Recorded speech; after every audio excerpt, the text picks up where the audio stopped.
आज के व्लॉग में आपका स्वागत है और ऋषिकेश की यात्रा अभी भी भारी चल रही है और गाइड अंकल के साथ मंदिर में और भी आपको दर्शन कराते और जानकारी प्राप्त कराते हैं। तब तक जुड़े रहे हमारे ब्लॉग के साथ। जहाँ पे आप लोग आए हैं इस स्थान को बोलते हैं लक्ष्मण झूला तपोवन।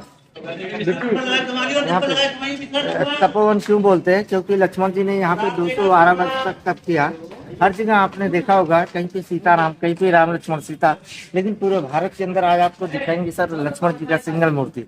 जैसे ब्रह्मा जी का स्थान बेटा पुष्कर के अंदर, वैसे यहाँ पे लक्ष्मण जी का सिंगल स्थान जो लक्ष्मण झूला के नाम से आप लोग आते हैं। जैसे आप लोग घूमने आए, दो भाई घूमने आए थे, राजस्थान के रहने वाले झुंझुनू जिला के चिड़ावा गांव के सूरजमल नागरमल, एक मारवाड़ी खानदान, जिन्होंने अपने माँ को लेकर बद्री केदार की यात्रा के लिए गए थे।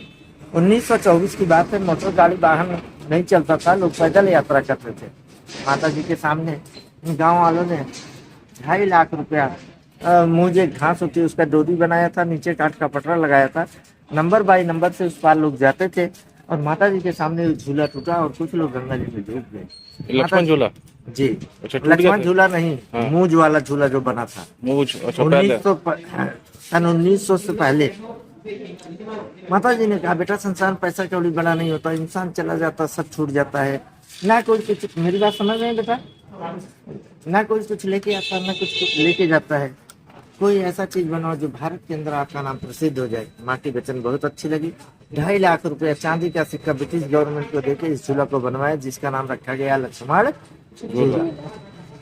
1924 से लेके आज सन कितना है बेटा? 2026।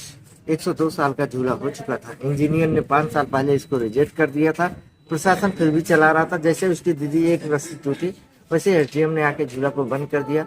नहीं तो वही हादसा होती जैसे मोरबी के अंदर नहीं, मोरबी के अंदर गुजरात में झूलता पुल टूटा बेटा। हाँ, वो भीड़ ज्यादा हो गई थी उसके ऊपर। नया झूला इस बन के तैयार हो गया, ये कांच का बना हुआ है, ग्लास का। इसका नाम रखा गया हनुमान सेतु। जो आप लोग सर चारों धाम जाते हैं, उन 4 धाम को मिला के एक धाम बोला गया अपना आनंद धाम। पीली साड़ी में गंगोत्री, लाल साड़ी में जगन्नाथपुरी, इस साइड में सर बद्रीनाथ, इस साइड में केदारनाथ। अंदर में राधा कृष्ण मंदिर का दर्शन करेंगे। दर्शन के बाद में फिर आगे हम लोग चलेंगे। तो भाई जो जानकारी हमें लक्ष्मण झूला की गाइड अंकल ने दी भाई, वो जानकारी तो हमें आज पहली बार ही पता चला है भाई लक्ष्मण झूला का इतिहास है क्या और लक्ष्मण झूला कब बना था और आखिर क्या चीज़ें थी। और साथ ही साथ अंदर हम मंदिर में आए। ऋषिकेश में मंदिर बाकी बहुत प्यारा मंदिर, यहाँ पर काफ़ी देवी देवताओं की मूर्ति है, महापुरुषों संतों की आपको मूर्ति देखने को मिलेगी। यहाँ पर देखो, आप देख सकते हो। और यहाँ पर चैतन्य महाप्रभु की है, कबीर दास जी की, वो भी मैं आपको दिखाता हूँ वहाँ का। ये देखिए संत कबीर दास जी की फोटो है, मूर्तियाँ यहाँ पर राधा कृष्ण जी की, शिव जी की है और विवेकानंद जी महाराज जी की है। तो यहाँ पे आध्यात्मिक केंद्र के हिसाब से मंदिर बहुत बढ़िया है। यहाँ पे आकर मन को सुकून, शांति और सनातन धर्म की जानकारी मिलेगी आपको। और हमारे आपके घर में जो पूजा किया जाता है शालिग्राम भगवान की, उस पत्थर का बना हुआ है, शालिग्राम शिला जिसको बोलते हैं। अंदर में टच करेंगे, उसके बाद में एक माँ गंगे का चरण पाद को रियल उसका दर्शन करेंगे। फिर मरकरी का शिवलिंग देखेंगे, उसके बाद में फिर झूला आएगा। बाद में अंदर आ जाएंगे, दर्शन कर लो भोले बाबा जी के। ये देखिए कितना विशाल शिवलिंग है। जय जय शिव शंकर। ये है बजरंग सेतु, यानी कि इसका ग्लास ब्रिज भी कह सकते हैं। जो पहले लक्ष्मण झूला जो था ना, वो काफ़ी डैमेज हो गया था, उसकी जगह ये गवर्नमेंट ने बनाया है। अभी पूरी तरह खुला नहीं है, अभी कह रहे थे कि 2026 में खुलेगा, लेकिन अभी खुला नहीं है। तो इसके बारे में ये है। और ये है ना भारत का पहला ऐसा सस्पेंशन ब्रिज है जो कांच का फर्श जिस पर लगाया गया, और एशिया में ये दूसरा पुल है। और इस बजरंग पुल की कुल लंबाई 132 मीटर है। इसके फुटपाथ पे आप देख सकते हो पारदर्शी कांच लगे हुए हैं। इसे पैदल चलते हुए नीचे गंगा नदी का अद्भुत नज़ारा देख सकते हो, जब ये बिल्कुल क्लियर आपको नज़ारा नज़र आएगा।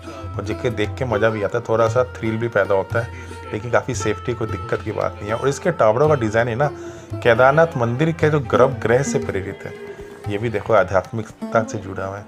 एक्चुअली जो पुराने लक्ष्मण का पुल जो काफ़ी डैमेज हो गया था, उसकी जो केबल वगैरह बताए थे टूट भी गई थी, तो सुरक्षा की वजह से उस पुल को बंद करना पड़ा, उत्तराखंड सरकार ने बताया था। तो उसकी जगह बनाया है बजरंग पुल। ये पुल पैदल यात्रियों के लिए अभी खुला है और 2 पहिया वाहनों के लिए आप हल्के जा सकते हो, लेकिन कांच का रास्ता अभी प्रॉपर खुला नहीं है, वो भी जल्दी खुल जाएगा। और ये पुल है ना, तपोवन जहाँ पे आपको अभी बताया था, आश्रम जानकारी मिली है मंदिर की, वहाँ से जुड़ता है और गंगा घाट तक आराम से जा सकते हो। तो काफ़ी बढ़िया आप जा सकते हो और लंबाई 132 मीटर है। तो आप इसका दर्शन कीजिए। और ऋषिकेश में आने के बाद ये जितने भी सस्पेंशन ब्रिजेस हैं ना, उनको क्रॉस करना एक अपना अलग ही अनुभव है। जो आपको आश्रम तक जाने मंदिर के लिए आसान रास्ता है। गाइस आप दर्शन कर लो ऋषिकेश में बहती हुई अविरल गंगा जी की धारा। देख सकते हो पानी कितना साफ है, कितना क्रिस्टल क्लियर है। यहाँ तक तो पानी आप देख सकते हो कम है, लेकिन जैसे जैसे अंदर जाएंगे ना पानी बहुत गहरा हो जाएगा। कम से कम 30 से 40 फीट बता रहे थे यहाँ पर लोकल बंदे कि अंदर मत जाना, जो भी करना है नहाना है मुँह धोना यहीं कर लो। एडवेंचर या जोश के चक्कर में अंदर मत जाना। और आगे यहाँ पर राफ्टिंग भी होती है। Spending the night in Dixon,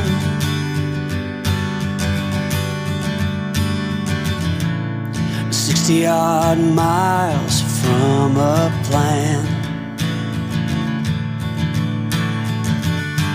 Is it too late to learn to listen?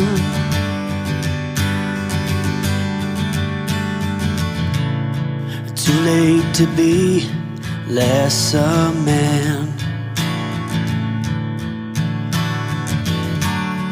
How many yesterdays are between us now? तो गाइस ये है जानकी सेतु। ये जानकी सेतु जो है ये ऋषिकेश का सबसे आधुनिक और सुंदर सस्पेंशन ब्रिज है। आप देख सकते हो गंगा नदी के बिल्कुल ऊपर है और यह पुल पर्यटकों को स्थानीय लोगों के लिए महत्वपूर्ण लिंक के रूप में कार्य करता है। इसके बनने से है ना जो परमार्थ निकेतन आश्रम और बिटलस आश्रम तक पहुंचने का आसान हो गया। मतलब ये एक परमार्थ आश्रम तक पहुंचने का सबसे आसान और सबसे सरल रास्ता है। और ये उत्तराखंड का पहला 3 लेन झूला पुल है जिसपे पैदल चलने वालों के लिए दोनों तरफ गली आ रही है और बीच में है ना गाड़ी 2 पहिया वाहन बाइक और स्कूटर वगैरह आप जा सकते हैं। यानी कि साइड पे पैदल चलेंगे बीच में चलेंगे। तो ये उत्तराखंड में पहला ही है भाई ऋषिकेश में। आप देख लो बिल्कुल आधुनिक। और ये साल 2020 का बना, ज़्यादा पुराना नहीं, 6 साल पुराना है। एक्चुअली जो राम झूला और जो लक्ष्मण झूला पे दबाव बहुत पड़ रहा था तभी जानकी सेतु बनाया गया था। और ये गंगा नदी के जो उपार बना हो इसकी लंबाई 340 मीटर, काफ़ी लंबा पुल है। और शाम के समय में यहाँ पर लाइटिंग का जो अट्रैक्शन जो जगमगाती है ना बड़ा खूबसूरत लगता है। तो शाम के समय का नज़ारा बहुत बढ़िया है। तो यहाँ पर आप परमार्थ निकेतन जाने के लिए सबसे बढ़िया आप पहले गाड़ी पार्क कर दो या बाइक वगैरह पार्क करो, फिर आप परमार्थ निकेतन के लिए जानकी सेतु का इस्तेमाल करके आप जा सकते हो। हेलो गाइस, अब हम आ चुके हैं परमार्थ आश्रम में। यहाँ की सायंकालीन गंगा आरती बहुत फेमस है। तो यहाँ पर गंगा आरती करते हैं। साथ ही साथ थोड़ा परमार्थ आश्रम के विषय में आपको मैं बताता हूँ। ये परमार्थ आश्रम है ना ऋषिकेश का सबसे बड़ा और प्रसिद्ध आश्रम है। यह पवित्र गंगा नदी के तट पर हिमालयी गोद में स्थित है और अपनी शांति, आध्यात्मिक गतिविधि और विश्व प्रसिद्ध गंगा आरती के लिए जाना जाता है। परमार्थ निकेतन की स्थापना 1942 में स्वामी शुकदेवानंद सरस्वती जी महाराज द्वारा की गई थी। इसकी शुरुआत ही बहुत साधारण कुटियों में हुई थी जिसे स्वामी जी ने परमार्थ यानी दूसरों के कल्याण के उद्देश्य से बनाया था। परमार्थ निकेतन की स्थापना जन कल्याण का मुख्य आधार थी। पिछले 70 वर्षों में एक विशाल आध्यात्मिक संस्थान में बदल गया है।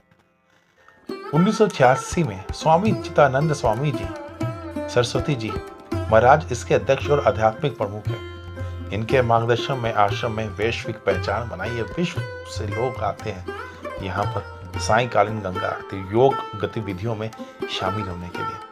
यह आश्रम केवल ठहरने की जगह नहीं बल्कि आत्म साक्षात्कार और शांति का केंद्र है।